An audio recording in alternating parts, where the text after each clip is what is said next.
Hello दोस्तों, welcome to शाखा study. दोस्तों, आज की वीडियो में हम लेकर आए हैं हिंदी का 5वां लेसन प्लान, जिसका टॉपिक है भविष्य का भय, जो कि क्लास 7 का एक चैप्टर है। ठीक है, तो लेसन प्लान बनाने के लिए सबसे पहले यदि आपने फाइल्स खरीदी थी हैं तो फिर आपको सिर्फ एंट्री फिल करनी है। लेकिन यदि आपने फाइल्स नहीं खरीदी हैं और आप प्लेन पेज पर बना रहे हैं तो सबसे पहले आपको पाठ योजना संख्या डालना है। उसके बाद विषय हिंदी, कक्षा 7 का ये चैप्टर है, इसलिए 7। देखिए, वर्ग, दिनांक, स्कूल और कालांश आप उसी टाइम पर फिल करेंगे जब आपको अलॉट कराया जाएगा। फाइल बनाते टाइम आप इन चारों ऑप्शंस को खाली छोड़ देंगे। उसके बाद आपको टॉपिक डालना है प्रकरण, तो वो है भविष्य का भय। उसके बाद आते हैं आपके सामान्य उद्देश्य। तो सामान्य उद्देश्य देखिए लगभग हर लेसन प्लान में एक जैसे ही होते हैं, तो वीडियो पॉज करके आप इन्हें यहाँ से सभी को लिख सकते हैं। उसके बाद आता है विशिष्ट उद्देश्य। तो विशिष्ट उद्देश्य भी हर लेसन प्लान में लगभग आपके सेम ही होते हैं, तो आप भी सिर्फ यहाँ पर टॉपिक चेंज कर देंगे और ये आपका यहाँ पर विशिष्ट उद्देश्य हो जाएगा। उसके बाद आता है पूर्व ज्ञान। तो पूर्व ज्ञान में छात्र छात्राएं डर के विषय में सामान्य जानकारी रखते हैं और सहायक सामग्री में जो भी चीज़ें आप पढ़ाने के दौरान इस्तेमाल करेंगे, यूज़ करेंगे, उन सबको यहाँ पर लिख देंगे। उसके बाद आता है लेसन प्लान का मोस्ट इंपॉर्टेंट पार्ट, जो होता है आपका प्रस्तावना कथन या प्रस्तावना प्रश्न, जिन्हें इंट्रोडक्टरी क्वेश्चंस भी कहते हैं। देखिए, यदि आप प्लेन पेज पर बना रहे हैं तो मैं यहाँ पर आपको सारी एंट्रीज दिखा देता हूँ, आपको कौन कौन कितने कॉलम बनाने हैं। तो आपको ये 6 कॉलम बनाने होते हैं। सबसे पहले शिक्षण बिंदु, शिक्षण उद्देश्य, छात्र अध्यापक क्रियाएं, छात्र क्रियाएं, सहायक सामग्री या विधि, और लास्ट का ऑप्शन होता है आपका मूल्यांकन वाला। जो छात्र अध्यापक क्रिया और छात्र क्रिया वाला जो कॉलम है वो आपको यहाँ पर थोड़ा सा बड़ा बनाना होता है, क्योंकि इनमें आप प्रश्न उत्तर आपको लिखने होते हैं। ठीक है, तो चलिए सबसे पहले प्रस्तावना कथन। तो प्रस्तावना कथन का जो शिक्षण उद्देश्य है वो होता है पूर्व ज्ञान को नवीन ज्ञान से जोड़ना। उसके बाद छात्र अध्यापक क्रिया में कुछ प्रश्न पूछे जाते हैं और छात्र उनका जवाब देंगे। तो पहला प्रश्न यहाँ पर देखिए, पृथ्वी पर कौन कौन से प्राणी रहते हैं। तो छात्र ये सब बता देंगे कि पृथ्वी पर पशु, पक्षी, जानवर, कीड़े मकोड़े, मनुष्य आदि रहते हैं। तो मनुष्य के जीवित रहने के लिए किन किन चीज़ों की आवश्यकता होती है। तो छात्र इसका भी उत्तर यहाँ पर आसानी से दे देंगे कि मनुष्य को जीवित रहने के लिए भोजन, जल तथा वायु की आवश्यकता होती है। प्रश्न नंबर 3 आपके सामने ये रहा, मनुष्य भोजन के लिए किन किन चीज़ों का उपयोग करता है। तो मनुष्य भोजन के लिए गेहूं, चाल, दावल, तेल आदि का उपयोग करता है। ये देखिए, जो आंसर हम फाइल में लिखते हैं ये एक्सपेक्टेड आंसर होते हैं। बच्चे जो है अलग आंसर दे सकते हैं, लेकिन हमें अपने टॉपिक पर बच्चों को ले जाना है। तो मैं अभी आपको आगे बताऊंगा कि कैसे बच्चे को टॉपिक पर लेकर आना है। चौथा प्रश्न आपके सामने ये रहा, मनुष्य गेहूं, चावल, दाल, तेल आदि का भंडारण क्यों करता है। तो भविष्य में उपयोग के लिए। ठीक है, तो हमें यहाँ पर अगर बच्चे इसका आंसर ये नहीं देते हैं तो जो जो आंसर बच्चे देंगे उनको बोलते हुए आप इस लाइन को भी अपने आप से ऐड करके लास्ट में बच्चों को आंसर बता देंगे। और उसके बाद 5वां क्वेश्चन यहाँ पर बच्चों से पूछेंगे कि वस्तुओं का भविष्य के लिए भंडारण क्यों आवश्यक है। तो यहाँ पर छात्र निरुत्तर हो जाएंगे या फिर स्पष्ट उत्तर देंगे, और ये विधि आपकी क्या हो जाएगी, प्रश्न उत्तर विधि हो जाएगी, क्योंकि यहाँ पर हमने प्रश्न पूछे हैं। शिक्षण बिंदु में उसके बाद आता है उद्देश्य कथन, जिसका शिक्षण उद्देश्य होता है छात्रों का ध्यान प्रकरण बिंदु पर केंद्रित करना। उसके बाद छात्र अध्यापक बोलेंगे कि छात्रों, आज हम भविष्य का भय कहानी के विषय में विस्तार पूर्वक अध्ययन करेंगे, और ये विधि आपकी कथन विधि हो जाएगी। उसके बाद शिक्षण बिंदु में आता है भविष्य का भय। तो छात्रों को भविष्य का भय कहानी के विषय में अवगत कराना या कहानी से अवगत कराना। उसके बाद आता है व्याख्यान। तो व्याख्यान में सबसे पहले आता है आपका आदर्श वाचन।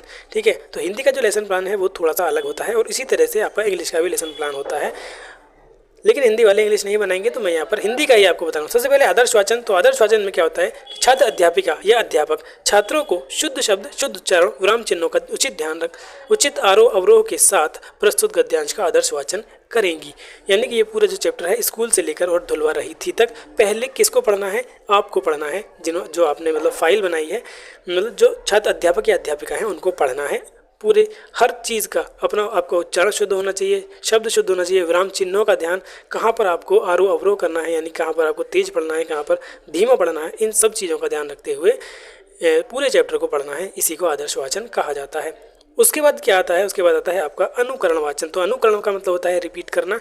तो उसके बाद छात्र अध्यापक या जो है या अध्यापक शुद्ध शब्द, उच्चारण चिन्हों का और आरोह अवरोह का ध्यान रखते हुए अनुकरण वाचन का आदेश देंगी। यानी कि पहले उन्होंने खुद पढ़ा है, अब बच्चों से पढ़ने के लिए आदेश दिया है। तो सभी छात्र छात्राएं प्रस्तुत गद्यांश का अनुकरण वाचन करेंगे। ये विधि अनुकरण विधि वाचन विधि हो जाएगी, और यहाँ पर छात्र छात्राएं ध्यानपूर्वक सुनेंगे, और ये विधि वाचन विधि हो जाएगी।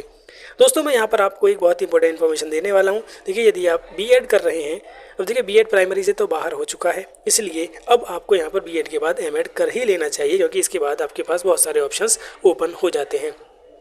तो यदि आप बीएड के बाद एमएड करना चाहते हैं तो एमएड एंट्रेंस की कंप्लीट प्रिपरेशन हमारे चैनल पर उपलब्ध है और आप चैनल की प्लेलिस्ट में जाकर एमएड एंट्रेंस से related previous year question papers को जो प्रीवियस ईयर में एंट्रेंस एग्जाम हुए हैं उनको और उनसे रिलेटेड और भी मैराथन क्लासेस हैं उनको देख सकते हैं और यहाँ से कंप्लीट तैयारी कर सकते हैं। बहुत सारी यूनिवर्सिटीज़ के स्टूडेंट्स हमारे चैनल से एमएड एंट्रेंस की तैयारी करते हैं।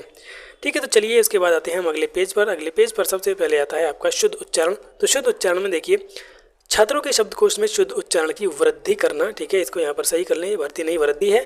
तो पूरा चैप्टर क्या है आपका, स्कूल से लेकर धुलवा रही थी तक।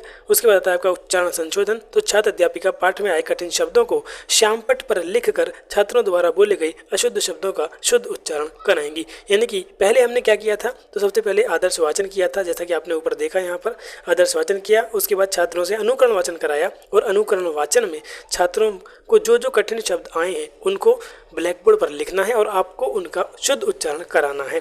तो सभी छात्र अशुद्ध शब्दों का शुद्ध उच्चारण करेंगे। उसके बाद आता है आपका, देखिए यहाँ पर इस तरह से फाइल में आपको एक ब्लैक बोर्ड यहाँ पर चिपकाना होता है जिस पे आपके कठिन शब्द यहाँ लिखे होते हैं।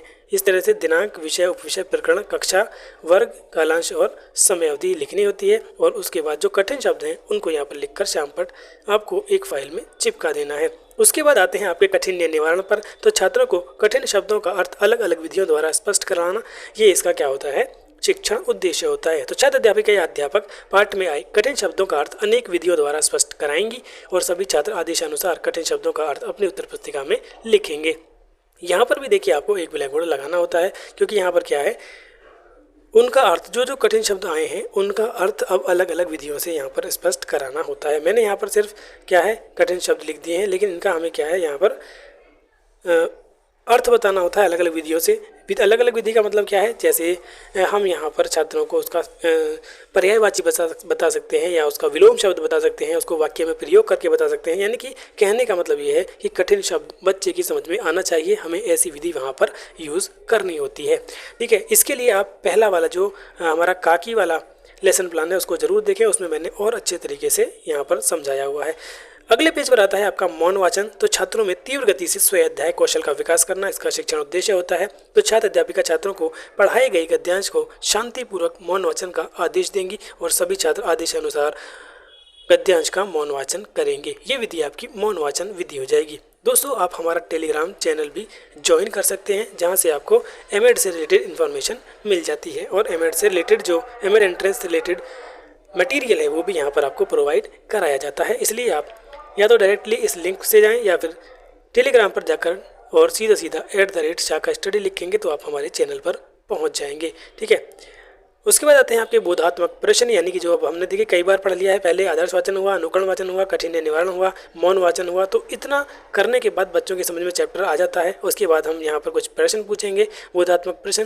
तो तर्क, बोध, ज्ञान, चिंतन शक्ति और कल्पना शक्ति का विकास करना इसका शिक्षण उद्देश्य होता है। अब देखिए, छात्र अध्यापिका पढ़ाए गए गद्यांश को स्पष्ट करने के लिए उस पर आधारित प्रश्न पूछेंगी और छात्र छात्राएं उन प्रश्नों का उत्तर देंगे। अब यहाँ पर देखिए कुछ प्रश्न है आपके सामने।